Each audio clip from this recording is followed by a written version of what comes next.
8th, 2025 regular school board meeting, ISD 701. It's Wednesday, January 8th, 2025 at 3:30 p.m. Central Standard Time in the boardroom. With that, I'd like to welcome everybody here. And with that, we'll move to item 2, Pledge of Allegiance. Please stand if you wish. I pledge allegiance to the flag of the United States of America and to the republic for which it stands, one nation, under God, indivisible, with liberty and justice for all. Thank you.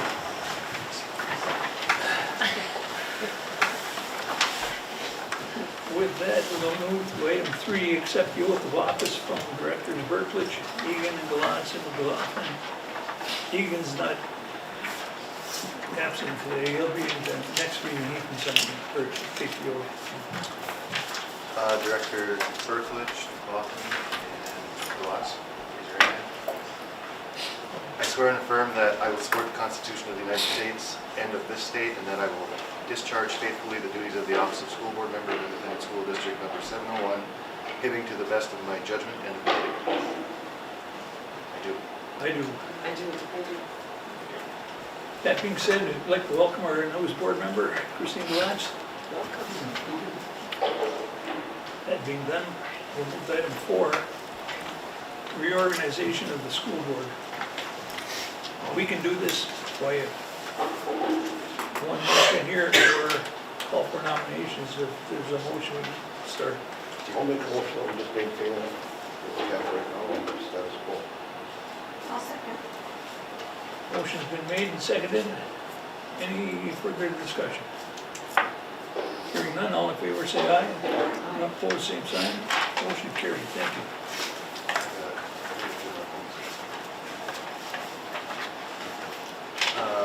There's a few. Well, there are Sir Alex. There's a few resolutions here. Be resolved that by the school board of ISD 701 that the district purchase a blanket bond for $100,000 to cover the board members and school employees. So moved. Chair will support. Any further discussion? Hearing none, all in favor say aye. Aye. Opposed, same sign. Motion carried. Thank you. Be it resolved by the school board of ISD 701 that the salaries of the school board members will be $400 per month, payable monthly for regularly scheduled board meetings. The chairperson of the school board shall receive $450 per month, payable monthly for regularly scheduled school board meetings. $50 per meeting shall be allowed for additional negotiation meetings and special meetings beginning with the 2024-25 contract year. So moved. Support. Moved by Director Duarte, supported by Director Polcher. Any further discussion? Hearing none, all in favor say aye. Aye. Opposed, same sign. Motion carried. Thank you. Be it resolved by the school board of ISD 701 that the Usabi Tribune be designated the official newspaper of the school district to publish the proceedings of the meetings of the school board and legal notices and display advertising at the legal rate. The officers are authorized to enter into a contract for the same. Support. Moved by Director Polcher, supported by Director McLaughlin. Any discussion? Yeah, sure. I'd just like to commend, I know there's been a couple years that we really have question about the coverage, and I just want to commend, especially Marie Tolan. She's done a nice job and writes very fair articles trying to support or to inform the community about what's going on in the school. Thank you. All in favor say aye. Aye. Opposed, same sign. Motion carried. Thank you. Be it resolved by the school board of ISD number 701 that the regular school board meetings be held on the first Wednesday after the first Monday of each month unless otherwise designated. The second meeting will be held 2 weeks after the first meeting unless that day is a legal holiday. And it will be held on the next day when legal business can be transacted unless otherwise designated. The starting time will be 3:30 p.m. and the place will be the boardroom in the high school unless otherwise designated. Chair will support. Moved and supported. Any further discussion? Yeah, we always talk about wanting to change around the truth and taxation meeting so it's not the same as the cities. Cities, correct. Can we make it so that meeting is a Tuesday or a Thursday instead of that Wednesday at the same time? Because I know we didn't wanna push it earlier because they needed time to get the audit completed, but again, if we could just change that to a different date. Absolutely. And I would support that, and I would like us to work on that now, because I think we had that very same conversation last year at this time. And we said when it gets closer to the date, then we'll talk about it. But the notifications had gone out and it was too late. It was too late to do it differently, so. Next I- fall, when I get the notification, I'll remember to. Okay. put it in the calendar. Or time, if we can coordinate, and maybe when we meet with the city, we can coordinate something. That'd be something that I could talk with Greg and for our agenda, just to have a conversation about too. Yeah. But yes, and I'll put it on Trina's radar too, and then Trina will remind both Alex and I, and we'll make sure we get it done, so. Well, and to Director Polter's point, we really don't get many people, but you don't know if that's because they want to come and they have to pick or not. So just to be transparent. Thank you.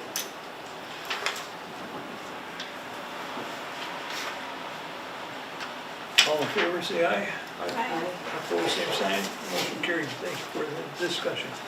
Be it resolved by the School Board of ISD 701 that the business manager be authorized to prepay certain claims to take advantage of discounts. So, Support. Moved by Director McLaughlin and, supported by Director Duarte. Any discussion? Hearing none, all in favor, say aye. Opposed, same sign. Motion carried. Thank you. Be it resolved by the School Board of ISD 701 that the business manager be authorized to make payments through the use of electronic fund transfers and shall report the same to the school board each month. so moved. Moved by Director McLaughlin, supported by Board Chair Bertlich. Any further discussion? Hearing none, all in favor say aye. Aye. Opposed, same sign. Motion carried. Thank you. And then we have the committee assignments. Would you like me to read through them, or? Go ahead and I can comment. Okay, we have representative to Minnesota State High School League is Director Gabarty and Fulcher. Are you okay with that? Can I just pause 1 second? If I remember right, Director Egan was absent in the reorganization meeting last year. Does anybody know if there's any committees that he wants to be on? Yes, I do. He doesn't Okay. want to be on any, wants to remain Oh. neutral, so that's Okay. why I was going to comment on all each of them. Okay, He did reach out today. okay. Yes. I just want to make sure. Nothing wrong with that. No? Thank you. Um, So that'll be Duarte and Coulter for that one. Next is a representative to MSBA is currently Director Bertlich. I'll stick with that because I'm close in contact with the MSBA. Next is a representative to Title I, currently Director Gabarty. At director's request, we'd like to sign that to Kristen if you're Sure. okay. Excellent. And you'll have all the help you need with, so that's Representative Title I. Next is a representative to the Community Ed Advisory Board. It was Director Martin. And we'd like to appoint you to that one also if you would. Say that again? I missed it. I don't want to say that stuff about Community Ed. Community Ed Advisory. Community Ed. Oh, sure, yes, yes, I Oh, accept. good. So that's, thank you. Next is a representative to the Health and Safety Committee, currently Director Fulcher. That's one. Okay. Next is the representative to the World's Best Workforce. I don't remember the name of that. It is currently Director McLaughlin and Gabarty. You okay with I that? would be okay with it. Okay, you're okay, thank you. Next is representative to the Negotiations Committee, currently Director Fulcher, McLaughlin, and Chair Bertlich. That's fine. It's fine by me. Next is representative to the AD. This is Activities Directors Committee, are you calling it, James? What is the term, I'm sorry? It was a Committee. committee, yeah. This is a committee that Keith had started before he left, and James is going to continue with it, so. We had one meeting last year. Okay, okay. And I think you got some meetings planned coming up, correct, here? Okay. So that, just so you know, there's some meetings coming if you volunteer, that's what I guess I'm saying, so. Director Barty and Polcher. Probably. And finally, the Finance Committee is Director Laughlin and Barty. I think Chair Berkovich is on that too. Yes. That's fine. Sounds good for that. So, Mr. Chair, should we have one motion to keep all the responsibilities the same on the committees instead of doing it separately, or? As presented, we can just, Okay, gotcha. Chair will make a motion to go forward with the direction here that we just, as presented. Is there a second? Support. Moved and supported. Any discussion? Hearing none, all in favor, say aye. Opposed, same sign. Motion carried. Thank you.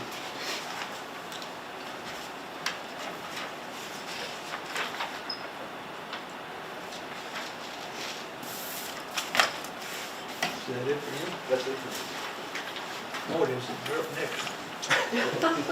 Item 6. I'll let you take care of that one. Public comment. Oh, I skipped right over that. Rick, your turn. I was gonna jump in, Mr. Chair, but Mr. Chair, we have no public comment today. That's why I didn't call. Thank you. Okay. Now you're. Item 6 is a presentation. We have Bonnie Sturl with us here tonight, and she's going to briefly go over the results of our FY24 audit.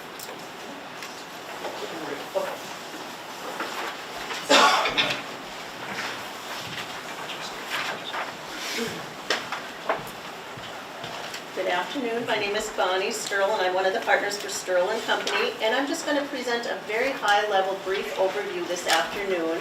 I did have a meeting with the Finance Committee and Administration earlier in December that we had gone over a lot of the stuff more in detail, but certainly I want to just give a high level. If there's any questions, interject as we go along. The bound report, you should have received their, the bound report. It's pretty thick, it's 80-some pages. There's a couple other correspondence, and I've put together just some slide presentation to kind of highlight a few issues as we go through it. So if you go, I guess he's stepped up for a minute, but the next slide is just the table. I'm on it, buddy. I'm on it.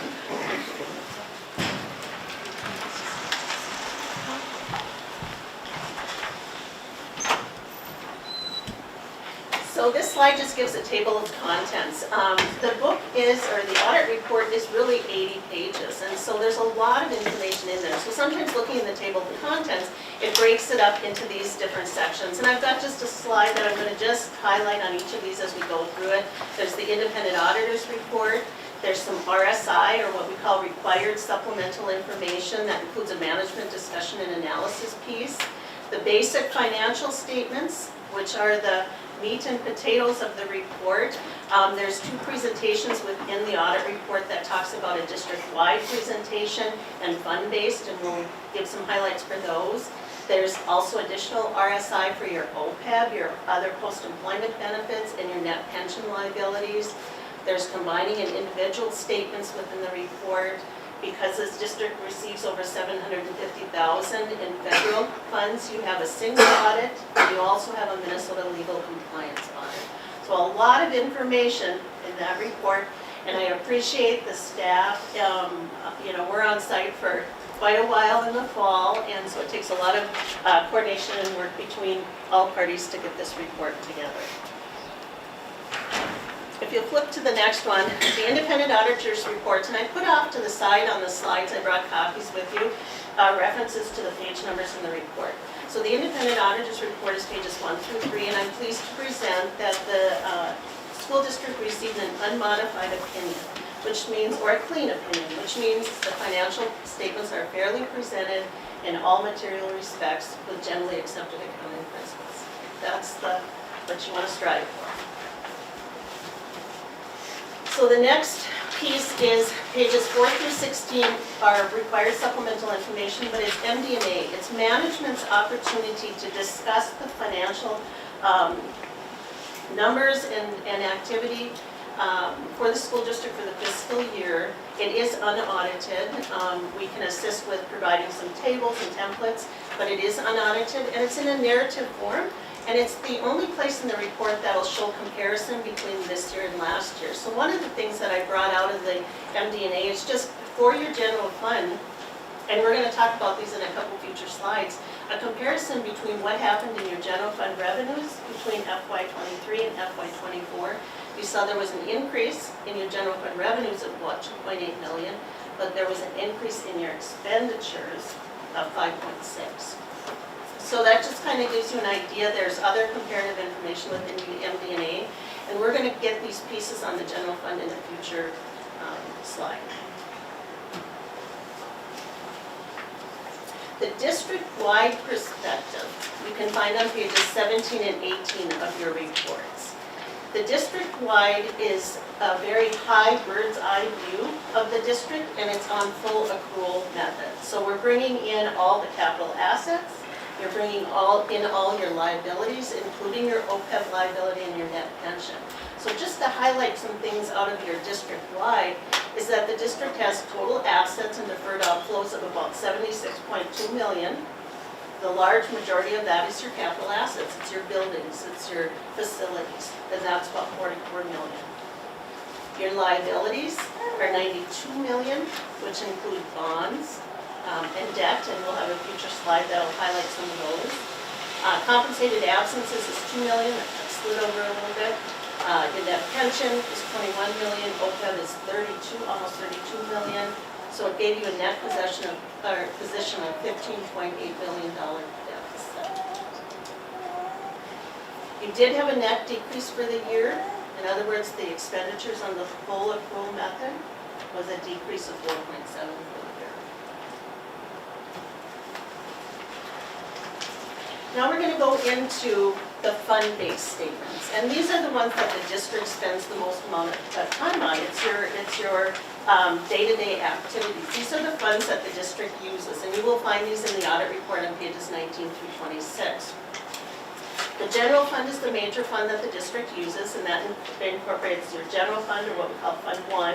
It also includes your transportation fund, your capital fund, student activities and scholarships. That's all combined into a general fund reporting that we'll talk about coming up. You have a debt service fund, an internal service fund, and then you have 3 other funds that are combining. They're non-major, not because they are not very important to the operations of the district, but they're just smaller in dollar size. So they're combined into one combining unit. And I have a slide for each of these that we're going to kind of talk about here. So the general fund on the next slide. This is the main fund for the district. And overall for the year, the district received revenues of 37.7 million. And I put together a pie chart to kind of show what are the greatest amount of where you get your funding from in the general fund. And you can see 72% comes from the state, a little over 27 million. About 18% comes from your local taxes. Your federal is about 4%. We did see a drop in the last couple of years in your federal funding, but that's about 4%. And then your other local of about 6% is investment earnings, contributions, things like that come in. So it gives you a split of what happened in the general fund for that 37.7 million that came in. Any questions on that part? If you were looking at the audit report, you'll see this found on pages 19, 21, and 23 for the general fund. On the next slide, so when we talked about the general fund, we had revenues coming in of 37.7. The general fund had expenditures for FY24 of 42.5 million. And what I put together the main categories that UFARS has, so you can kind of get a picture of where were those dollars spent in your general fund in FY24. Over 30 million was spent in salaries and benefits, so 71% of the budget, or 71% of the expenditures in your general fund were directly for salaries and benefits. You can see the other categories that are there. That includes purchase services, that's your contracted services, your supplies and materials, and debt service capital outlay. So it gives you an idea of the different major categories of what was spent in the general fund. So if we go to the next slide, then if we look at what our expenditures were at 37 million on that 2 slides ago, less the 42 million we had for expenditures, meant your general fund had a deficit of 4.8 million for FY '24. That was before we have, the district had some other financing sources, which included 263,000 in sale of, you had iPads that were sold, equipment that was coming in, so that's came in for the general fund of 263,000. We had proceeds from the issuance of debt, was generally for some new iPads that were purchased for 845, those are on a lease basis. And there was a one-time transfer from the internal service fund of 1.4 million when that was closed. So the net change for the year in the general fund ended up at a $2.3 million deficit for FY '24. I think that's probably, there's probably in the couple dozen slides that I have here, there's a couple that I would just say, highlight, maybe go back to the pages in the audit report when you're looking at, and this is one of them, to go back in pages 19, 21, and 23, look at that general fund, and specifically look at, page 21 will show you this information presented for the general fund to show that the net change was that deficit of 2.3. I'd just like to ask a question or Yes. maybe make a point of clarification. As I look at that, if I'm reading it correctly, for fiscal year '24, our instructional costs were about 25 million, which is about a $2.5 million increase from last year. So although our spending was in excess of our revenue by 2.3 million, we invested heavily in instruction. Yes, and actually within the MD&A, it kind of talks about, and in one of the supplemental statements, one of the greatest areas that you did see an increase were in your instructional costs. The salaries and benefits, special education costs were up, all of those. That is the biggest area that did see that increase, you're correct. Right. And I guess I just want to point that out because I don't want people thinking that we're all just spending money in areas that aren't directly benefiting our students. No, and I think I have a slide coming up where we're talking about the budget, and you'll see that's the greatest amount of the budget change too was in salaries and benefits. And I think that's the, if you look on page 21, you'll see it in the format where you look at instruction, regular instruction, vocational instruction. And the one slide that I presented, I kind of put them together with salaries and benefits, just so you can see the impact. That's the largest amount of the district's expenditures is in your salary, in your set.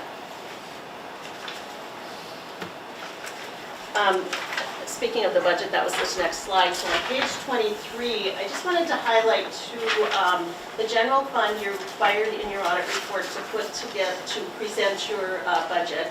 And it's required under the accounting standards to record your original budget, your final budget that was adopted, and then what had happened to actual. And I think just to point out some things on page 23, your total revenues did exceed your final budget by almost 948,000. So you did come in higher on your revenues than what was budgeted. But the expenditures exceeded the budget by 4.8 million. And a lot of that came down to special education costs, capital outlay costs, those type of things. And so when you're looking at really setting the budget and monitoring that budget, now a lot of that type of stuff can come with changes in funding sources and all of that comes through. But that's one of the things when you look at, the budgeting aspect on the expenditure side of it. Now, with the special education costs, even though there was a large variance over budget, keep in mind that a lot of those special education costs are covered with specific federal and state dollars. So that's also part of the reason you might have exceeded your revenues expenditure budget because of those dollars coming in. That program in particularly has specific special funding that will come in. Capital outlay costs too were more than what was budgeted. About 1.6, but again, part of the excess of the revenues, that's the expenditure piece, but you also did receive in FY '24 some gifts from the community, some different foundations that helped offset some of those capital outlay costs, okay? So just keep in mind that even though the expenditures increased by the budgets in those areas, in some of those areas for revenue also was beyond what was budgeted. But the one piece is that, you know, when you look at your general fund, there was a one-time transfer, and there's a future slide of that, of $1,389,000 for the closing of your internal service fund, which was the health insurance, self-insured health insurance portion that was transferred out and closed. So the original budgeted deficit was $911,000, and your final budget deficit was $2.3 million. So it highlights the fact that your general fund, and if we go to the next slide, we can see it in your fund balance. This slide is probably the one that, if there's anything that maybe highlight and go back in, because this fund balance really tells us what was left over at the end of FY24 that you're carrying into FY25. The fund balance kind of says, you know, may drive some budgetary and some financial decisions that you're making now in FY25. You can see the fund balance in the general fund ended up at $6.3 million at the end of June 30th. Part of that is, and you've heard me talk about this before, I talked with the finance committee, if you think in terms of it like an onion, we start peeling away these layers of your fund balance, and the non-spendable portion was about $51,000, that's just some prepayments that had occurred. Restricted funds of $825,000 for the year, there is a footnote. I referenced that on footnote 9 on page 51 in the audit report that really gives you a detail on what all those restricted funds are. Committed is almost $4 million, and that's one of the things to look at. The committed fund means the board set that aside. Prior boards have set that aside to help fund for OPEB funding. It's not required, it's not restricted by the state. So if there was any movement, the board would have to make a motion to uncommit them, so to speak. So that's what the 3.9 is. That changed a little bit during the year because the board had made a motion to also commit any interest earnings from those funds. So the increase in the committed was for the interest earnings in that. There's a little bit assigned, which is your student activity funds, which just leaves the unassigned. And this is the point where your unassigned is right now at 1.3 million or about 1.4. And your prior year unassigned was about 3.8. So there was a 63% reduction in your unassigned. The note I did put up there when Alex and I were talking about, just keep in mind there's about 1.1 million sitting in a deficit reserve account that the MDE does allow for safe schools, for future levy authority onto that. Under these presentations, that's required to be put in with the unassigned. So that's why originally, if you look at your UFARs, Alex might have talked to you about a $2.5 million unassigned, and we're showing you 1.4. It's different because of that safe schools levy. And like I said, there's a footnote 9 on page 51 that really gives you a detail on what makes up those restricted funds. But I think this is the important one that shows that there was a reduction in your unassigned balance in the year of almost 63%. And the part that makes me nervous, just to provide some historical context, on page 13 of the audit report, if I'm reading correctly, we have 12 days of expenditures in our unassigned fund balance. And back in 2019-20, we had 94 days. It's declined that much in that short time. You know, a lot of it, I had kind of running some of those same numbers onto the thing, and what we found is, you know, COVID, before that, you know, you were running that 95 to 100 days, and then all of a sudden things came through. There were some COVID dollars. We talked on the finance committee. You know, there's been a decrease of, you know, $2 million in federal funds that the district, you know, is not receiving anymore. It has been used onto that. That helped put a Band-Aid approach on things for the last few years. But now, and there, I have a slide that your federal COVID funds were a little over $400,000 for FY24. So, you know, a lot of that stuff, we're seeing these decreases in your unassigned and seeing the decrease in your availability of your days sitting in your unassigned because of a lot of those type of issues. You know, so the general fund, Like I said, I put those pages off to the side because, you know, for the finance committee or the board to look at the future and looking at how are these numbers that FY '24 ended with impacting your decisions now in FY '25. The 3 or 4 slides we had just covered previously on the general fund are probably the most critical to look at what's happening in the general fund. There are some other funds that I've touched base on.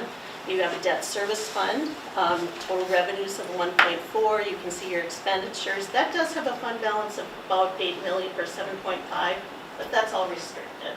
That's restricted to debt service. That's coming.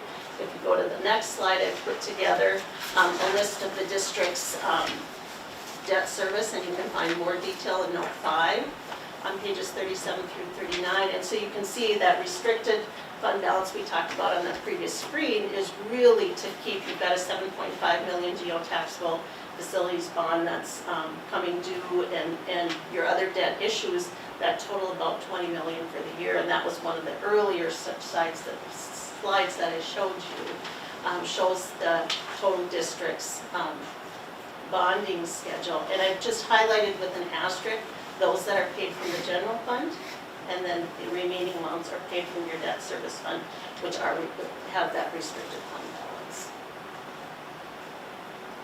Any questions on that? Those are the debt issuance. If we go to, let's see, further on, we'll get into, you know, net pension and your OPEB liabilities, but this is what you're actually debt. If you go into the financial reports in note 5, you will see a debt service schedule that shows what does the district have to pay in principal and interest and what is budgeted for the next 5 years, and then in 5-year increments after that. And so that's an informative piece of information that you can find in that footnote. Other funds the district has, those that are just as important, very critical for the operations of the school districts. They're just grouped together for one opinion unit only because of the dollar amount. So those are your food service, community service, and your building construction. Your food service fund, total revenues, did exceed the expenditures of about $117,000. FY '24 saw a change with free lunches and breakfasts, with the state picking up the difference between what the federal wasn't funding, and so you did have an increase, and there is a fund balance sitting there at 554. That is all restricted to just food service. The next fund is your community service fund. That's your fund 4. That, were total revenues of about just shy of 800,000 and expenditures of 1.1, so there was a decrease. This one is, you know, with the building and the construction of the new ECFE building the last couple of years, and as that program's being expanded, we may see those numbers turn around. The fund balance right now is sitting at a deficit for that, and so that might be something to look at what you're doing, but that, because of the expansion of the program and things coming, that one might have some additional dollars coming in the future. And then the final fund is your building construction, which was all done in FY '24. The building construction fund was created and used when you were doing the ECFE, the early childhood building, when you were doing construction at Cheever Field, all of that. Those were completed and final payments were made in FY '24 for about $50,000, so that fund now is done. It has a zero balance unless a new construction project comes up and the district starts utilizing it. I know we've been going through this quite quickly. I had spent some time with the finance committee, so I certainly, for those that weren't part of the finance committee, if you have any questions as you're going through it, you know, feel free to reach out to Alex and he can reach out to us. There are some other things I just want to touch on. The internal service fund, that's pages on 24, 25, and 26. So what that fund was is in the past there was a self-insurance feature that the district was using, and it was approved that that would be split. There was a total final expenditures of $6.4 million for the year for the health insurance. 4.9 came from the revenues or the charges, the internal service charges for the health costs for staff. And so there was a planned deficit to occur because the district was absorbing those costs. And then the final transfer of 1.4 to close that fund officially was moved over into the general fund. So the general fund, who had originally reported all those expenditures, that 1.4 is just transferring from the one fund over to the general to reimburse for those costs that had incurred. So that's a one-time transfer. Now this fund is closed and is now at zero. That kind of covered the statements onto it. The footnotes, you can see pages 27 through 52, so a large part of these financial statements are footnotes. They're great reading for those that might be interested in it. But there are some that, and they're typically the same, but I did highlight, note 5, 6, 7, and 9 probably are the most interested. Note 5, again, is your long-term debt talk. It will show you what have you had for debt service costs in the coming years. 6 is your TRA and para, pension, OPEB, and then we referred to note 9 in the past, in a previous slide on your fund balances. The next slide, you'll have some RSI, your OPEB. This is just a point of, a discussion. Your OPEB, we've talked about this year after year. There's a 7-year trend, so it's at least been 7 years. OPEB is other post-employment benefits, so the accounting standards require you to have an actuarial report to determine what is your current liability for, under the current contracts, for not only existing staff, but those that have retired, for the continuing healthcare costs. And you can see that the actuarial study has consistently had this district, at 30 million plus. So 2024 was about 32 million, which was a slight drop from 32.8. That drop's going to occur, changes in contracts, demographics, life expectancy tables, those sort of things. But you've been consistently sitting at about over 30 million. OPEB does not require funding. Some districts back when they came out, created a trust to fund it. It doesn't. You are under a pay-as-you-go requirement, which means you're paying your health insurance for your retirees in the current fiscal year based on what's there, and that's fine. There is a trend on page 7 that will show what has happened with your OPEB over 7 years. That committed fund balance we talked about previously, that was about 3.9, I think it says. That was set aside at one point by the board to help address this, and so it's roughly been sitting about 10% of your total OPEB liability. That's not required. It's just something that the board has done. Any questions on OPEB?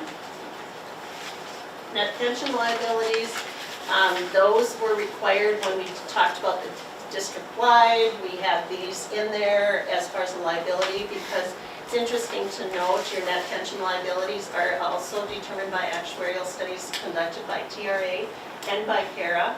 The district's liability for TRA is just shy of 18 million, which is a 0.2162% of the total liability for the state as a whole. So when you think about that's a large liability that's out there for TRA liabilities, but again, your pay-as-you-go, and that's the only requirement onto that, was 1.3 million. And that's what you bet your required pay-as-you-go requirement. And then you'll see those same dollars for your para. Proportionate share is 0.06%, total of 3.3 million. Pay-as-you-go is about 400,000. And again, that you're all in compliance as far as pay-as-you-go with your para and TRA. Those liabilities are out there, so the district is aware that you're cost-sharing multiple employer participant in those plans, and that is what the district's responsibility is for the future retirements of that. The next slide, because the district does have over $750,000 in federal funds, you're required to have a single audit, which is an additional procedures that come through. There's a CFA, or what we call CFA, it's a Schedule of Expenditures of Financial Federal Assistance. And I just put up on the slide there, just for context, your total federal funds that were expended in FY24 were 2.6 million, and your federal funds in FY23 were 4 million. And I even could have put the year before, I think it was 4 plus almost 5 million. And part of that were those COVID dollars that were spent in those years, and you had a few years to use it in this district. You utilized them early on, And so that's the large amount when we see these drops in the federal fund, it's because of those specific COVID. The other programs, you'll see food service, title, special ed are the other three, the big three we call them, those are typically in a lot of Minnesota school districts, those are the programs that receive the majority amount of federal funding. And those stay consistent, relatively consistent. But you can see that last bullet there with COVID programs was 439, almost 440 for the year, compared to the 2 million that you would have had in the prior year. So that, I put that in for context, but if you look at page 69, you'll specifically see the different programs that get the federal funds into it. We're required to do specific testing on those programs. The district received some findings during the year. They're up on the screen. You can find them in page 76 to 81. I'm not going to spend any time this afternoon on them because we spent quite a lengthy meeting with the finance committee and the administration going through a lot of these. It's helpful at that point with the findings. The district has put together a corrective action plan and been filed with the state NDE regarding that. But if there's any further questions or any of the board members that weren't at that meeting have any questions, certainly let me know. And then the last page is there is some other communications in the package you had. Besides the Ball report, there's two other letters. One is a governance letter, which is very standard. It's very similar to what you've seen before. And then we have a management letter that has different bullet points that are outside. It's just recommendations, encouragement for the district to look at things. Those, again, we spent quite a bit of time when we had the finance meeting going through each one of those in specific details. And based on my understanding, a lot of these have already, the district's been up and running and addressing these within it. That can be found in the separate management letter. Is there any other questions? I know this was, a lot of information and fast to go through. We did have that finance meeting come through, and I tried to put the pages on the slide report, so if you go back and want some additional information, certainly reach out if there's questions. So Some of that stuff shows up year after year, like the division of duties and separation. Right. Yeah. There are two findings that you will have, the lack of segregation of duties and the fact that we assist in the preparation of the reports. Those are significant deficiencies, which just mean they're significant enough for us to have this discussion with the board. Mention is. But those are going to be standard districts of this size, just because of you don't have the resources to hire 45 people in your accounting department to divide up those duties, so we're required to So disclose it's those. just to make it obvious, it's there. Yes. And just for the sake of the audience or Yeah. people at home. One of the things I'd like to add that we talked about at the finance meeting was the importance that enrollment plays in all of this. And I think Director Gabarty said it would be very interesting to know how our enrollment has changed in comparison to the population change of Hibbing. So of course I got curious and I dug up some old audit reports, and this is not exactly apples to apples, and I shared with Superintendent Aldridge. I probably should have sent it, but I was playing with graphs and it did look pretty. It was very meaningful, and I'll pass this around again. This is not audited. You'll see my sources of information, but comparing students served by ISD 701, starting in the 2000 to 2001 academic year, in comparison to the population of Hibbing back in 2001. And our school district covers a larger area than just the city of Hibbing, and I didn't bother doing that, but our change in students served is 26.6% decline in students served, and the population of Hibbing has declined by 6.56%. So like that state demographer that said our population is aging, this may not be perfect, but you piqued my curiosity, so I will pass it around. Have you checked birth rates lately? No. She'll bring that up the next Something meeting. to look at. No. Yeah. No. So I I'm thinking this is not very different for other districts in our area. Smaller families. And the green is where we had less decline or more increase than the city, where we did better than the population.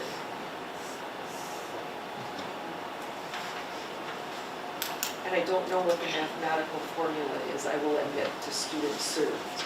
So does that take out the PSEO students that MDE pays for directly? This is what we get paid for, correct? So having students in our Residents. seats is very important. Okay. 10 years ago, I don't think they had all these mechanisms in place that kids could go for secondary options, whether it's PSEO, private, we've got expanded private schools in town, online schools. There's so many variables out there that kids are taking advantage of. That's having a huge impact on us.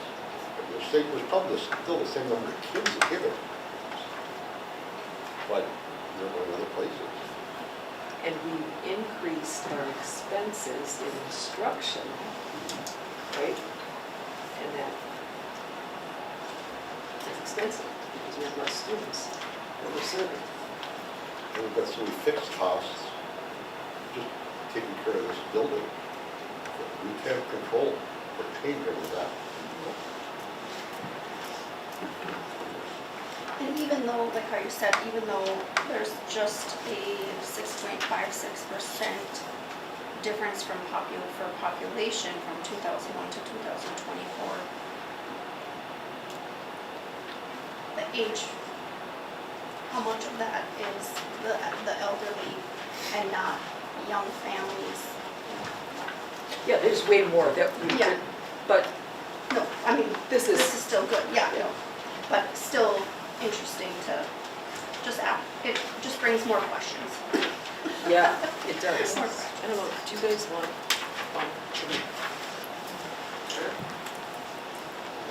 just so you can see what we're looking at.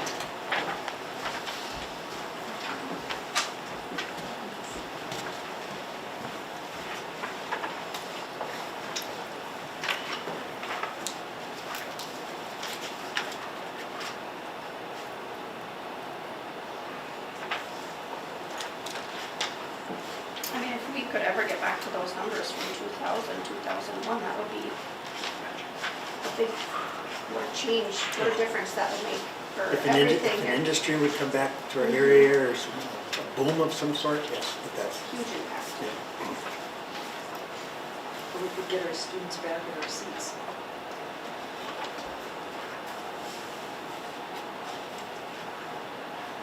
And we have been making a concerted effort, right? Like we've added a ton of SITS programs, we've added Blue Jacket virtual school. We're making efforts. yes. But things could change dramatically in the near future if the feds start changing funding sources and making more schools accessible.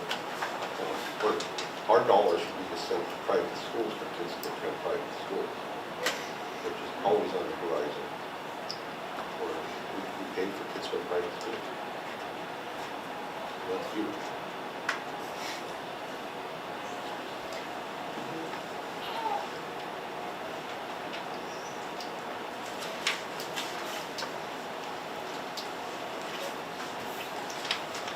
So Mr. Burke, would you approve the audit later, or do we like to do it now with? We can do it right now. Whatever Still you- fresh.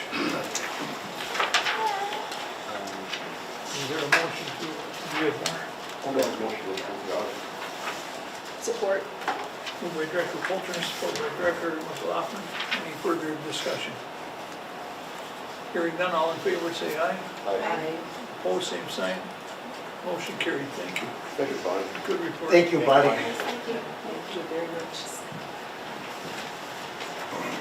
You don't have to run away, you can stay for the rest of the day. I will. Let's go and look for more money for us.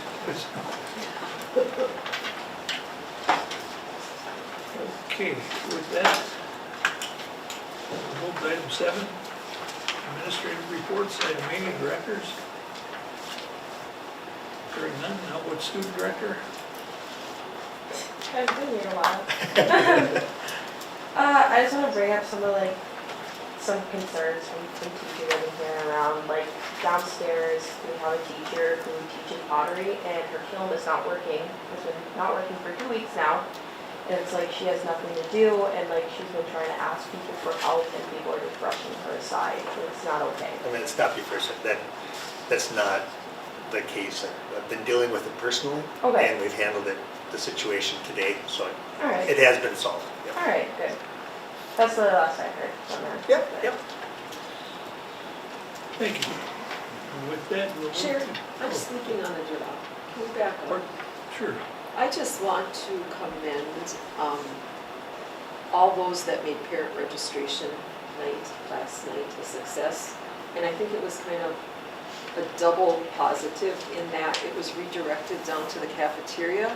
So everybody had a chance to see the beautiful new updated furniture in the cafeteria. And it looks really nice. And I think it's just a huge plus. So I want to thank everybody who helped make both of those things possible. So check out the furniture if you have a chance. And it is beautiful. I think we should say, Alex, and we just had this conversation with Bonnie about food service fund balance, and the legislature last year changed some of the requirements around spending for food service, and prior to that, you couldn't buy any furniture or equipment. So our tables that we used on there were original to the building.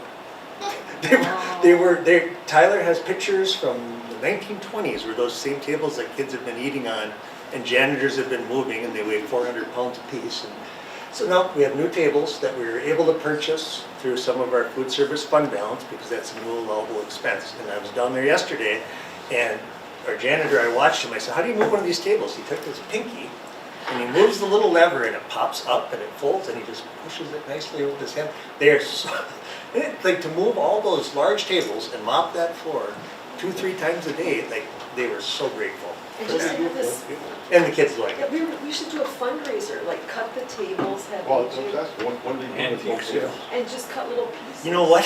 Oh, new high To school. be honest, we tossed them. They were in such rough shape.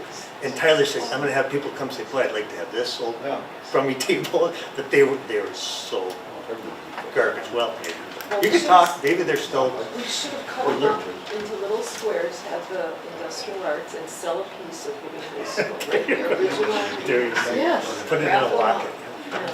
We were gonna do that, but we got both the auditorium of selling the fabric off the seats. So, pretty bad. Well, and it looks so nice to have those higher tables along the windows where kids want to sit there and study or eat or whatever they want to I've do. heard many positive comments from the students. Yeah. They're very excited about it. Do you eat the lunchroom at all? No. You don't? Okay. I don't. I go Okay. out for I was gonna lunch. get your take on it, but yeah, No. okay. Gotcha. I might be a little bit different from the students. I'm kind of upset that we lost those old tables. Oh, really? I really like the antique part of the high school, so I was kind of Oh, cool. sad that it happened, but Cool. especially with your idea, I feel like it would be really great to like refurbish them in some type of way since they're original with the school and whatever. And I'm just like, and it's sad that they kind of just got tossed Well, to the gutters. They were original to the school, Yeah. but they've had repairs and, Yeah. bolts from L&M for the last 40 years that, tied into whole, they weren't in good shape, I should say, Yeah. that you'd want to do or They were a refurb on. liability. They could have been a liability. And the other thing, maybe you can add to this, but just thanking St. Louis County for the funding for to continue our Check and Connect program. Yes, That's huge. yes. It's really great. My sister actually worked for that one. Go ahead. I wanted to say that also the design, like the color scheme and everything was designed by students as well. So there's a whole committee of students who picked out. And there's four more high top round tables with the Anchor logo that are going to be added. Those are just an extra custom order that take a little bit longer. So It looks nice, and the video was great. The video was It great. was the tick, yeah. Thank you for that. Okay, we'll move to item B, administrators, staff. Yeah, thank you, Mr. Chair. We have, I don't know who's going first, but we have Mr. Please and Mr. Lepska here. Thanks, Mr. Please. Hi, everyone. I'm James Please, the Activities Director. This is my first go with you guys, so stop me if I'm talking too long. I know Ari said she's been at too many of my speeches, that she didn't want to listen to me too long, and Trina warned me less is more, but sometimes the microphone and I, we just go on and on. So just some updates from my end. I know I shared with the board members, we are working at cleaning up our process or communication with our booster clubs and our relationship with our activities department. There's maybe some loopholes, or there's some blind spots that we are just trying to maybe get us all on the same page. So I did share that with our board members. We'll do a nice pretty brochure. I can't take full credit for that. Sibley, my administrative assistant downstairs, she did a lot of the work there, and we also borrowed a lot from the Duluth Public School District there to just get us all on the same page on how our booster club relationships with the school district should work, and just the understanding that without our boosters, we can't run our activities programs to the point that they are being run. And if that was to go away, we'd have even be worse off than we currently are. Some other things we're looking at, and nothing that I sent to you that is final, we're looking at our attendance policy and maybe going back to the old language. I know Mr. Snyder and I have been in a couple conversations. That's probably something I would talk with my AD committee about, of just looking at what prompted the change from the language we had in, say, I found it in the 2023 coaches handbook to the current student handbook, and why it's so different, and maybe we should loosen that up a little bit. And at the same time looking at our grade check policy and make that more frequent, because for those of you unaware, our grade checks by our handbook are only quarterly, once a quarter, so 4 times a year, but that fourth one carries you into the fall. So there's some school districts that check every 3 weeks and publish like, these are the dates of grade checks. It's every 3 weeks, we're checking grades. We want our student athletes eligible, not just when report cards are coming out, because we do have some students that they know that, and they're just gonna buckle down at the end of quarter one, and they probably go to their activities with too many Fs or too many missing assignments. So if we can, maybe we'll loosen up an attendance policy here, but we're gonna tighten up when we're checking grades and try to keep our students more on point with that. Outside of that, we're trying to maybe upgrade our social media presence from our activity department. I know we have a social media page for the Hibbing schools, but I really think that maybe something more activity-based focused on would be maybe something I should explore. And just updating our website as well, because that sometimes gets a little left behind. I know Mrs. Gabarty gave me a heads up, so she wants to ask me about the cashless option. I did have a conversation, phone call, Zoom meeting with GoFan. GoFan, our company that does that, our section.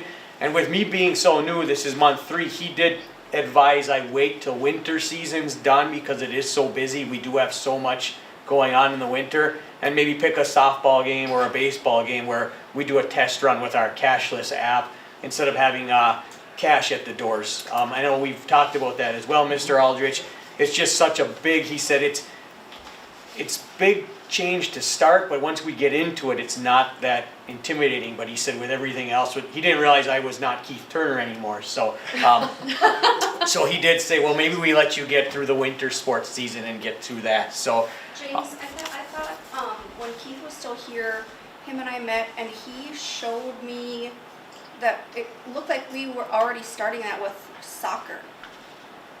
He brought it up on the phone, showed me everything, Okay. or maybe that was just, an example of how it got set up. I'm not sure, but And so I thought we were already using it for that kind of as like the pilot sport to start off with, but maybe not. yeah, I don't. So, Because he showed me that big. and I know we board can, and like, I think we even have a GoFan tab if you go to Lake Superior Conference, our website with all our that's what activities. he brought me, I think. Yeah, Yeah. we have the tab, so he might have started it, but in that quick transition with me, that was something he didn't No, sit and me that's down. okay. I'm just Yeah. saying that. So I think the groundwork. it kind of Yeah, oh yeah, I don't think started we're on it. starting from scratch, but to import, the guy I was talking with, he said to bring all of our winter sports schedules into this and train all of which we have great helpers, but a lot of them they've probably been here predating myself and Megan and Tim Scott. So we've got some of our ticket takers have been there for a long time and they probably aren't ready to jump in full yet. So I think that's why he said, let's start with a softball game or a baseball game, which was probably why they picked soccer rather than volleyball or football, because it is probably a little less population coming in and we can work out some kinks that way. And I'm really excited about it. I'm like really pushing for it because I feel like we're already a little bit behind Yeah. because for my kids' activities, there's only been one school that isn't using it right now. So I mean, it is a very popular thing, but again, it truly will benefit us once we get up and running because it's risk management. It's also like for the reporting that it can do, the time saving. I mean, I'm excited that it's going to take a lot off your plate as far as time and just again around having to have that cash laying around and handling it. It will be nice and it works pretty slick from me just being a person who has to use it to go to attend things. But I want to state you're right. Like a lot of our Section 7 counterpart schools have gone cashless, completely cashless. Even a few of our Lake Superior, I think it's the Duluth schools have gone, and Hermantown, he's really pushing paperless everything, cashless everything. So. And I know too, like already some of our booster clubs have already purchased to take cards too, because that will affect them if people don't, bring cash and they think that they can still use it at the concession or vice versa. So I know boosters, ours already are moving in that direction also. And I know, and this is further down the road, but just how we communicate that then with our other teams that we play to give them the heads up and whatnot. But so far it's going pretty smooth. Some people are surprised we're still cash based when and it's mostly the metro schools. They email for information, and there's no app for us. You can still pay at the door, and it's fine. But there it is. We are probably a little behind, and we will get there. It's just it's been a flurry, a whirlwind, we'll say. But it's been fun, and we'll get to that point. And I'm excited to get there as well. Maybe QR codes. Some people they can't believe we print so many rosters anymore. They QR codes for everything as well. So I mean, we'll get there. I don't know if we'll completely do away with the paper copies of everything, but. So what does that look like, GoFan? I mean, is that where you just prepay ahead of time or? So I have them downstairs. I should have brought one. We do have, I think you saw them in the office. We have signs like, kind of like the election signs that we could just put out, and it's a QR code you scan with your smartphone, purchase your ticket.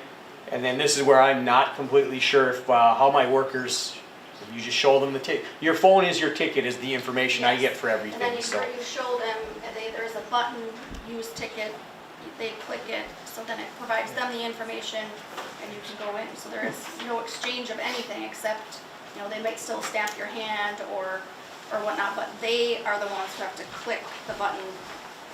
So you need ticket takers, but you don't need ticket sellers.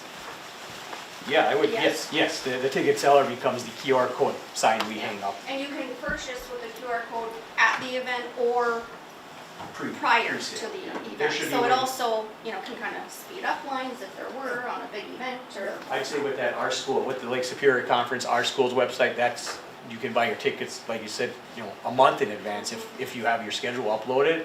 And then your phone is your ticket. Just like if you purchased a concert ticket through Ticketmaster or a basketball game, it's on your phone. The Twins tickets, You get an email confirmation so that you can go back. I mean, And you would still have season tickets if people wanted those? I think there's those are those kinks he said we gotta sit down and work, because we can set pricing, we can set probably, a season ticket, things like that. Otherwise, we can still do the season tickets probably out of our office because we get a physical copy. I'd imagine with the technology, we could still do a season ticket pass on the phone as well, but that is not something I know for certain. And really, I think, sports season-wise, activities, I think things are going well. We're well into our winter season. Fall was a success. Other than that, I think things are going really well. And just hope that once we get to playoff time, we're healthy and maybe we have a state run or two in us for our winter sports. So that's really, I don't know, do I need to share anything else? Directors? Hockey Day, Minnesota coming up. So, okay, Hockey Day, thank you, sir. I did, and I brought that. Look at it, I did print it. So yeah, we did get the honor of being picked for Hockey Day Minnesota this year again. We are offering a fan bus to bring anyone down that maybe isn't traveling beforehand. The only problem with it is our fan bus is leaving at 4:30 in the morning for the memorial building. So we'll see how many people want to get up that early, load the bus and go. But it's an honor to be there. It's just I wish we weren't playing at 8:30 in the morning when in January when I don't know what the weather is going to be like. You do with your purchase of tickets though, you do get tickets into Valley Fair that day. So I'm sure Board Director Gabarty will be on Wild Thing that day multiple times, right? So, but no, it is an honor to be involved in this this is a big deal. We're in a hockey town, we're in a hockey state. So I did send that out today on Parent Square. I'll put some flyers up around. We want at least 30 students, or maybe we'll open it up to the public in general, but we don't want too many random people. Hopefully our student body wants to go. Like I said, the only downfall, tickets are expensive. Hockey Day comes with a price tag. It's $40 for a ticket just to get in for the Hibbing game. And we do have to leave quite early in the morning, but if we can get a little bus full of kids to support our boys down there, that'll be really exciting for them. So that's just a student bus. I left it to students right now. If we're getting down to the wire and we need to open it up for more, I'm not opposed to opening it to the community, but I wanted the students to have the first come, first serve right now, and then we'll see what happens. You don't want to coordinate a community bus? Did you volunteer to run a committee to run a community bus? Is that what you said? did. Oh. I think we should. And let's see what the response is, I guess, and maybe we can just do the one. I mean, we can take 55 people. I left one spot for my chaperone. Did you want another spot, chaperone? Sure. So can you answer this for me? We were just talking about it today at work. So the jerseys that were designed are the traditional Hibbing blue jacket jerseys. Is that red or is that orange on it? So I think the picture came It's red, reddish, but or orangish, but it's red. But it is red. And that's what Hibbing's jerseys were. Yep. Yeah. Yeah, I haven't seen them in person yet. I saw the proof on Yeah. paper, but something happened and we had this conversation because the gray home jerseys we're using, the high school league's really cracking down on uniforms. We got a big controversy with basketball uniforms right now. We're all legal, but Cloquet, Grand Rapids, possibly Rockridge, Duluth-Denfeld have all been told their home jerseys are illegal. So they're assessing a technical foul to start the game and putting a report in with the state that they need to get appropriate jerseys.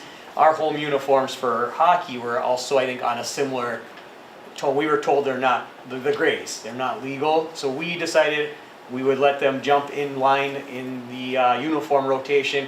And we actually helped out and purchased those whites, and I think they did some commemorative ones for Hockey Day as well. Sarah might know that one because How is a jersey illegal? Yeah, what makes it inappropriate? they're very picky about if it's not dark enough for the home jersey. Like, so Duluth-Denfeld ordered gold jerseys for their home uniform. They don't consider gold a dark color. It should be black. Grand Rapids has black uniforms with orange numbers. Right now they were told the orange does not contrast from the black enough, so those are illegal. Yeah, it's funky. The high school league, of all the things, they're going to regulate jerseys and maybe some jewelry stuff, but then there's other things that we're like, well, this is, you're letting this go. So, but it is what it is. We got to roll with the punches. It's been a point of contention since actually the rule just said they were going to enforce it starting Monday. So I haven't heard of any technical fouls being assessed, but I know we have our alternate jerseys for the girls basketball team. Those may be illegal because they are Carolina blue, the Carolina Blues. Oh, the Superior blue. Yeah, but those aren't dark enough for home. So I know we only use them for fun, like senior night or something, but. No, we use it like every other. So that's red on that to make my talk a little longer, but yes. All right. And it should be maybe because of the cooperative sports agreements? Is that the politically correct answer? Should be, That's why we have red on. yep, it's Hibbing Chisholm. Was it always Hibbing Chisholm? Because when we had the red originally, Because it happened with the stars. okay. It wasn't. Yeah, so, but now the red, yeah, it does tip our cap to the Chisholm connection as well. Another question, because I was at the registration meeting last night, parents meeting. Attendance policy. So what does that look like for athletes that are PSEO students that are, I mean, what do we do? Well, so PSEO is a blind spot for us. We don't get regular correspondence from the college. Hi, Mrs. Sikorsky. Yeah, so if they didn't go to their college courses that day, unless that college professor reaches out. I did have an instance where I had a college professor reach out to me because he had a cheerleader missing for an excuse she made up that turned out to be a lie. So in that instance, I was able to call the coach and let them know and cut this off. But if I had, I'll pick on Mrs. Escalay because I know Finn doesn't go to PSEO, but if Finn Escalay skipped all day of college today and went to basketball practice, I don't know that. And no one does unless someone calls. But they don't punch attendance in. We can't check power teacher or power school. So PSEO students, they do get away. But you like to think our PSEO students aren't the kids pulling those things either. So, but there's I think it would be hard too because at the college, you're not in a class every day, all day. So it would be hard to judge. I mean, they could still miss half a day because they might have only 2 classes that day. But, I mean, as far as an actual high school hours. And I guess I was thinking more not attendance every day, but I was thinking more like grade reporting. If we went to every 3 weeks, where we get grades from teachers, would they be required to self-report or? I think we still struggle with PSEO grades now. We don't get. The only thing that PSEO has to report is if they've missed 10 consecutive days. We don't get the grades until the end. So As practicable. we don't even get the rosters of who's taking what class up until their first day of class. So there's a big disconnect in the communication.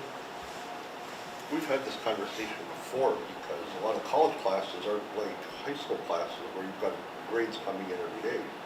A lot of college classes, you've got a midterm and a final, and that's it. I did speak with Mrs. OJ yesterday, and Mrs. Sikora was sitting with us too, but she was saying that the communication has never been better from the college this year, that she's had more give and take from the college than ever before. She was saying it has been a little bit better.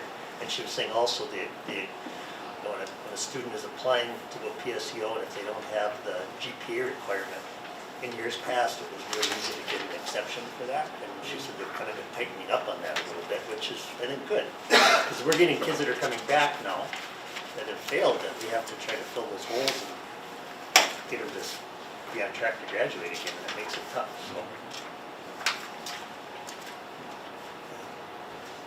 And thank you.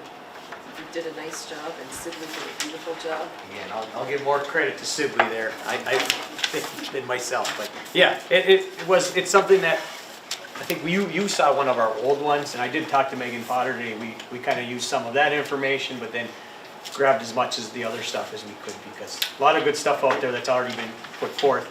I know this is a change because again, you're 100% spot on with the purchasing stuff, but after meeting with the finance committee, all the purchases should come through our office, and I know I've been guilty as the track coach of, hey, I'm out of my school budget, can you buy me 10 stopwatches? And the booster club, I give them where I want them from and they purchase it. Technically that should flow through our office still, so it will take some time to get everyone, but at least we're starting this and we're going to communicate about it and hopefully get things back to probably the right way of doing things instead of the way we've done. And not that it's terrible the way we've been doing it, but if we can clean it up and get it more on track with how it should be, then that'll be the first step. And I think there's such an important part of our school, and not that we can control them, but we can help them put good controls in place to protect good people and good programs. That's the important part. We want to make sure we're compliant and it's a win for everybody. I just want to say too, James, I've had some conversations with some grandpas and some parents and coaches and different ADs, and people are just singing your praises. I mean, I think you're really doing a wonderful job. It's a tough job. I give you a lot of credit, so thank you. And if you need help, support, remember, just keep asking because I will. Okay. Thank you. All right. All right. Thank you. Thank you, guys. Next is Mr. Lutzka, our Special Education Director.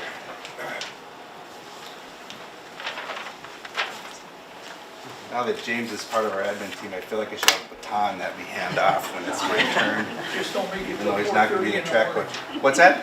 Just don't make it till 4:30 in the Oh, morning. yeah. No, mine will be short. No, Mike, it's not working. Nathan. It's not? Oh. It isn't, it's not picking up. So it's a product then? They're working on it, it's Oh, something okay. internal. No problem. Sorry. Thanks for letting me know. So, in my world right now, as we close down, I had Bonnie present the audit. In 2017 was the last time that the state did a comprehensive audit of special education specifically. What they do is they do a desk review, and then based on that information, they either come up and do a more extensive review, or they give some suggestions or corrective action through their desk review. So right now, we're at we just started collecting information for their desk review. That will be due next Friday. They're highlighted areas. Again, this is a lot of special ed jargon, but they're looking at our physical inventory of what we spend in special education, how we keep data on that, you know, how many times we review it in our review cycle. We're looking at what they call procurement, and that's basically the steps we take when we purchase goods and services for special ed using federal and state dollars. So, and then the third one is what they call PARS, which is time and effort. So basically, like if you look at me, I keep a monthly calendar of all the jobs, responsibilities, or meetings I go to, and then I give that to Mr. Aldrich to review. He signs that, and then that goes in a record of just showing that 100% of my time is for special education because I'm paid out of the federal budget, federal special education funds. So those are the three areas, but even a desk review is pretty comprehensive. So Alex and I have already met about it and talked about what we need to get together. The other thing too, just to add to the budget conversation, two big items that we're trying to work on is that as our enrollment declines and we're looking at ways to find money for our schools to operate, we have done an extensive deep dive into generating more revenue through third-party billing. Basically, we can bill for services that we provide for students that get PCA care through our para units, and that generates revenue for us to spend, and majority of it has gone to covering non-reimbursable costs of our health insurance for special education teachers, which is about $330,000 a year is about that. We were able to generate an additional, at the end of the audit, right as we ended the season, our reporting season, I guess I'd say, we were able to generate another $400,000 that we weren't expecting. But I got some of my staff together to really look at making sure we identify where we can generate more revenue. So that was a good plus. And then behind the scenes, I've been working with North Homes, which is our mental health skills provider, and I'm hoping by March that cost that started at about $250,000 a year, we brought it down to $186. We're hoping to have it by zero by the end of the year. So those are things that we can control to just kind of, I would say, contribute to trying to get our budget numbers down. The other thing, and I know I mentioned this to the finance committee, but just for my perspective, when you look at our budget, we are not alone in this. This is statewide. Some of the things that affect me, are not me personally, but the kids we serve, is the federal government has not fully funded special education on the federal level. It seems like a lot of money when you see it up there, $500,000, so that looks pretty good. But with all the needs and things that we need that we're obligated to provide or mandated, depending on the circumstances, it's not enough. And to give you an example, a community in the cities where my brother-in-law works, in Minnetonka's enrollment is up, much different than what we shared with us today. Their tax base is huge, and they have a $5 million deficit. So you pick a district, it's not Hibbing, just Hibbing. People aren't, having kids, people aren't coming to our community work. It's a systemic issue based on how much we're able to generate compensatory, and that's really where it starts. The state needs to, and the federal government need to decide what they're going to do and try to fix it. But we're coming on tough times. I mean, we can't just make money. We have to figure out ways to be more fiscally responsible, and that's where we're just trying to cover every rock turn every rock over and see what we can do. So, that's all I got. Thank you. Mr. Upstar. Mr. Chair. Yes, sir. Okay, with that, we'll move to item C, committee reports. Hearing none, we'll move to item 8, motion to approve the agenda. Support. Moved by Director Polter, supported by Director Duarte. Any discussion? Hearing none, all in favor say aye. Aye. Opposed, same sign. Motion carried. Thank you. With that, we'll move to item 9, motion to approve the consent agenda. Support. Moved by Director Polter, supported by Director McLaughlin. Any discussion? Hearing none, all in favor say aye. Aye. Opposed, same sign. Motion carried. Thank you. With that, we'll move to item 10, administrative business. Sir Alex, Thank you, Mr. Chair. you're welcome. Item A is a motion to approve a resolution to allow school board members to be covered by the school district workers' compensation insurance policy. Support. Moved by Director Polter, supported by Director McLaughlin. Any discussion? Hearing none, all in favor say aye. Aye. Opposed, same sign. Motion carried. Thank you. Item B is a motion to approve the corporate resolutions for school district depositories, including Park State Bank, Minnesota Liquid Asset Fund, PMA Financial Network, Robert W. Baird and Company, Security State Bank of Hibbing, U.S. Bank in Hibbing, and Wells Fargo Bank in Hibbing. So moved. Moved by Director Duarte, supported by Director Polter. Or Director Christine, you supported it. You got that pen after I Yes. screwed it all Yeah, up? thank you. All in favor say aye. Can I just ask a question? Alex, I'm guessing we've split our business around town with a lot of banks, and banks have changed. Is this still okay for you, or are we making it unnecessarily laborious by banking in as many places as we are? Does it still make sense, I guess, is what I'm asking. We use some of these more than others. The vast majority of our general business is through Wells Fargo, but Yeah. like U.S. Banks services our debt service, and the liquid asset fund, I get pretty good rates letting money sit there. So, and some of the other ones, like Park State, we run our payroll through there. So we do utilize each of them. I don't know. We've actually cleaned up a few accounts in the last few years. As long as you're okay. But as long as they're on the list, then we have an option to use them. Yeah, okay. All in favor say aye. Aye. Opposed, same sign. Motion carried. Thank you. Item C is a motion to appoint the following as school district legal counsel for the 2025 calendar year. Squires, Walsberger, Mace, PA, Colosimo, Patchen, Kearney, and Brunfeld, LTD, and Freiberger, Buchanan, Smith, and Frederick, PA. Support.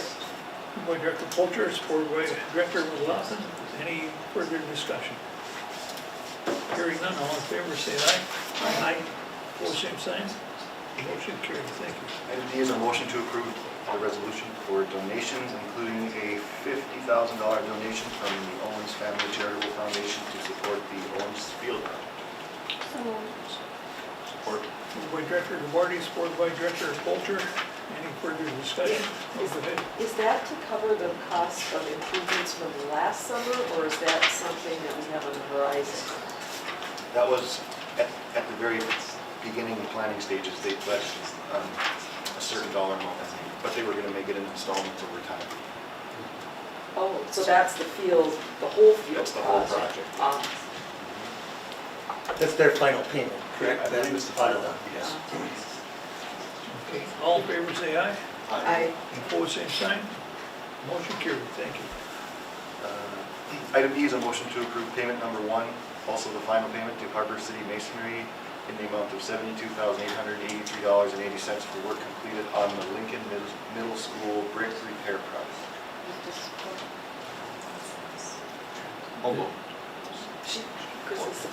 You're so quiet, we can't hear you. Motion made by Director Gallant, supported by Director Polter. Any discussion? Hearing none, all in favor say aye. Opposed, same sign. Motion carried, thank you. Item F, motion to approve the audit report was previously approved. Item G is motion to approve policy number 617, credit for learning. Approving that policy. Support. Moved by Director Polter, supported by Director Duarte. Any discussion? Yeah, I'd like to, first of all, I really want to thank the committee that's been working really hard. There's a significant change in this policy related to our grade point, and it's not an easy project. And I want to make it perfectly clear, I support whatever we can do to provide incentive to our young people to challenge themselves. But up until this year, school districts had more flexibility on how they were weighting grades and what they could weight versus in terms of college in the schools versus PSEO. And I know the people in this district have worked really hard to keep students in our school and the creative things they've done with SITs. And I feel as though this legislation that passed this year, effective this year, is counterintuitive to all that. So certainly, I think there's always intended consequences and unintended consequences of our decisions. And I, for one, have talked about having weighted grades probably for the last 17 years, so I am supportive of it. But where we are today, I'm very concerned about unintended consequences, and I think we need to really stay on top of that. And the other thing I would really like to see, when that matrix that came out, if there's anything we can do to provide weighted grades, honors courses, I know it's more difficult to do SITS courses, but to have weighted grades in social studies and Phi Ed in our building, I just don't want, I want to manage our unintended consequences. So, I mean, we see that finances are really, really important, and every hour that a student is in this school is extremely important. So, first of all, thank you to the committee. I understand, and I hope we can get our students to stay here and get a top-notch education, because we've got great teachers here, and we've got great supports in place for our kids beyond the classroom. So whatever we can do to get our kids in our building is going to be really important going forward. And for Director Galatz, when we have changes in policies, we give 3 readings for it. The first one is kind of introduction. The second time, if you have any questions or changes to it, and then the third one's the final. So, you know, so take its place. And not to interrupt you or to contradict you, Mr. Chair, but we did put this on the agenda to be approved as a one read. And we had checked with MSBA, given the circumstances, that it's a timely thing for Mrs. Sikora and her scheduling and everything else that she was doing. So this would be a one read, but we don't have to do it that way. That if the board feels more comfortable and wants to spend a little more time, we certainly can. We'll do it that way, but from now on, we should say the reasoning for it before that. So, Correct, I apologize. no apology is necessary. Thank you. So can I ask another question? And thank you for the PowerPoint. It was very good. Are we going to change our grade point, our honor roll at all now? Does this impact our honor roll? The honor roll would stay the same. Exemplary would still be 4.0 or better, yes. Because for exemplary on the honor roll, you have to get a 4.0. Exemplary for the honor roll now moving forward will still be 4.0 or higher. And transitionally, what's that going to look like? And I say that because the profile's on the back of the transcript, right? So a student that's a junior this year would not have an opportunity to graduate with a 5.0, because we're not going back and restating. No, it'll be for next year. So if you're talking about a junior this year, next year when they're a senior, if they take any classes that qualify as a weighted course, then their GPA can go up. But we're not going to be retro and look through all their historical grades. So I'm, again, just trying to think through it from both ends. On the back of the profile of our transcript, right, where it gives our grade point system. Next, our juniors this year that are registering for college, on the back of their transcripts, there's gonna have to be a solid explanation, and hopefully who's ever reading that will understand that even though Hibbing High School today, theoretically today, has a 5.0 grade point, somebody that's applying for next year in no way could have a 5-point grade point. Right, and so Mrs. Escalade and I chatted with admissions from UMD yesterday. Yep. And they said that they actually prefer, colleges prefer to have on a report card or transcript a weighted grade and an unweighted grade, so that they can see both. And they prefer having both of those to see, to compare. But also they see right away that weighted grade, they know instantly that the students have taken rigorous classes, which automatically puts them in the running for more scholarships, financial packages, because they have taken more rigorous courses. And that's why I don't want it to hurt our students that are going to be seniors next year, right? Because I don't want UMD to say, oh, they've got a 5.0 grade point, but Kim only has like a 4.02. So you know what I mean? Like they need to understand. They would have never had that opportunity before, so now. But there isn't, so not all schools weight courses equally. So we can sit and say a 5.0, they don't all do that. When they look at, especially with that financial package that they award those students, it's always just a range. There's a range that sits there. So there isn't necessarily, everyone who weighs courses in the state does not weigh it the same way. So it's just, if that GPA will reflect the more rigorous course load, it will raise that student's GPA, so in all reality, it will not hurt them. It's not gonna hurt them. It's not gonna help them as much as it will help our incoming 9th grade students that now know, yes, I'm taking a class that I'm gonna be doing a little bit more work at, that I'm not gonna be afraid to take it. As a teacher of an honors course, I can sit here and say, our enrollment in honors courses is declining. It is. This is the smallest honors class I have ever had. It does not have anything to do with the students' population in my 9th grade class. I listen to my students talk, and I hear them say things like, why should I take that class when I can take the other class and I know I can get an A in that one? That is what they're thinking. By giving them that GPA awarding for that more rigorous coursework, it's going to in turn give them more money for college. I will use my own child again. He doesn't watch school board meetings, so he doesn't get mad at me. He has taken almost all of our SITS classes in the high school here.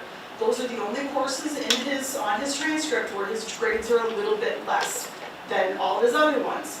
If those courses would have been weighed at the school that he wants to go to, he would be getting $4,000 more per year at that university. That adds up over a 40. That adds up. That's a car payment for someone. Only because our courses are not weighed. I think when we went to school, that wasn't the case. I was shocked as well when we reached out to tons of universities last year. We had a PLC group that went out, and we spent our whole PLC last year researching this information, because I have sat across the desk from so many parents, honors parents, asking me, why don't you weigh grades? And I wanted to have the actual information. Should we not? Let's actually find that information out. I was shocked to hear from schools that they say they just look at that GPA. Michigan Tech said the same thing. They told us that is all we look at. When we do admissions, we look at a holistic approach, but when we determine the financial package for those students, it is based on GPA and GPA only. We don't sit and pick through things. We look at that number, where does it fit in the range? That's what you get for money. So to best help our students and our families, why wouldn't we restate? Wouldn't we do what? Why wouldn't we restate grade points? Retroactive. Because that is almost an impossible task for the technology department to take over. And then where is the line? Is it, how far back do you go?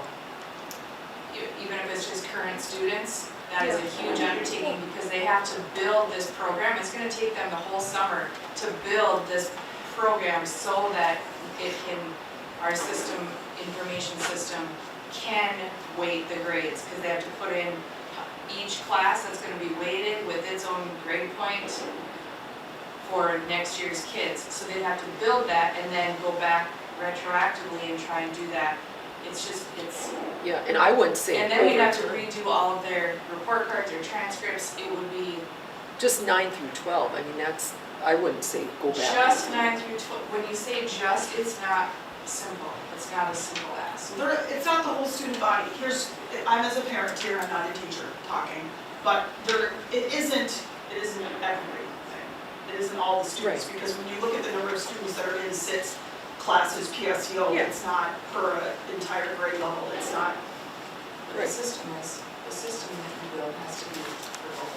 And so that's what the tech department was trying to explain to me, that that would be something that would be almost unmanageable for them.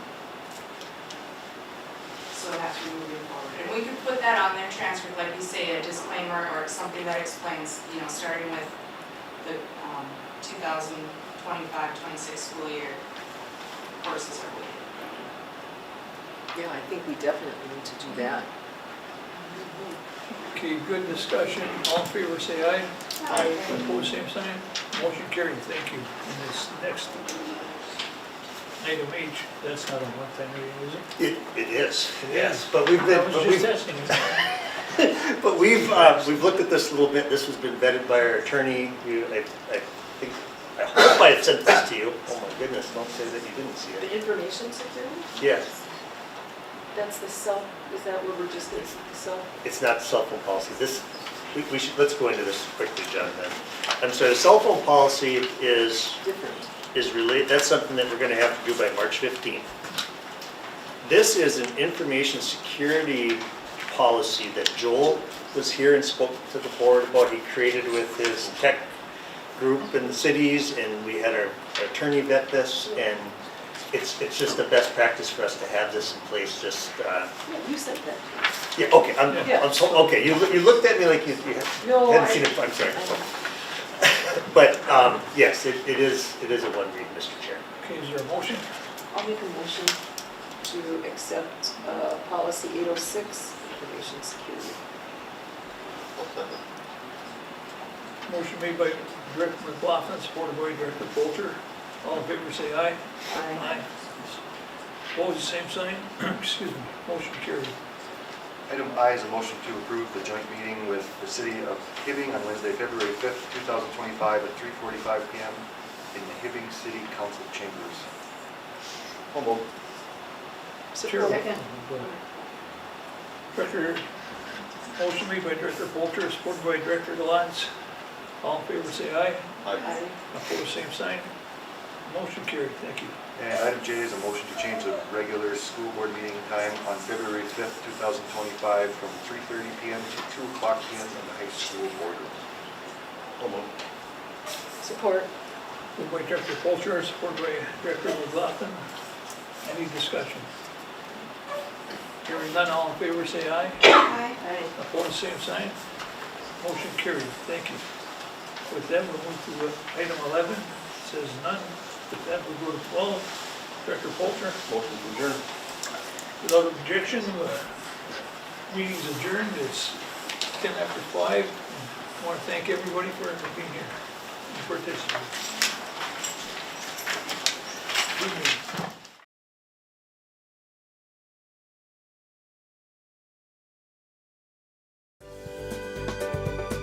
For over 25 years, U.S. Bank, located at 211 East Howard Street in Hibbing, Minnesota, has provided office and studio space for Hibbing Public Access Television.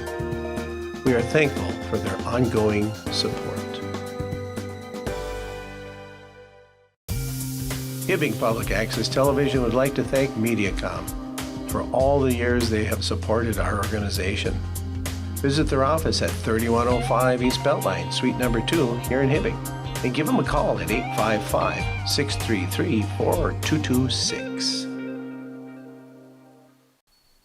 Hibbing Public Access TV may be viewed on these platforms: hpat.org with video on demand, Mediacom Hibbing 802, 805, and 807.